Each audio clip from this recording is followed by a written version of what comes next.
In 1951, a psychologist sat 7 actors around a table and put one real person in the middle of them. He told them all the same thing. Look at the line on the card and say which one matches it. The task was not hard. It was not even close. Any child could have gotten the answer right in 2 seconds. But 6 of the 7 people at that table were not really there to take a test. They were actors. And on 12 out of 18 rounds, they were all told to say the same wrong answer out loud. The 7th person had no idea. They thought they were just one voice in a group of equals. Solomon Asch wanted to know what would happen when a person's own eyes told them one thing, and an entire room told them another.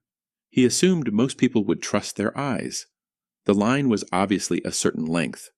Why would anyone deny what they could clearly see? He was wrong.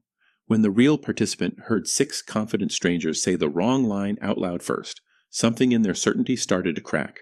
3 out of every 4 people gave in to the group at least once. They said the wrong answer. Out loud, on a question with an obvious right answer. Some of them later admitted they knew it was wrong the entire time. They said it anyway. Not because they were confused, because disagreeing with a room full of people felt worse than being wrong. This is the part most retellings leave out. Asch didn't stop there. He ran the experiment again, but this time he placed a single ally in the room. One person who said the correct answer before the real participant had to speak. Conformity collapsed. From 33% down to 5%. One voice. That's all it took to break the spell of the group. The line task itself never mattered. Nobody actually cared about the length of a line on a card. What mattered was the silence right before the real participant had to speak. The half second where they had to choose between what they saw and what the room expected. That half second exists everywhere. In meetings where everyone nods at a bad idea. In group chats where one wrong opinion goes unchallenged until it becomes the truth. You have been the 7th person at that table more times than you think.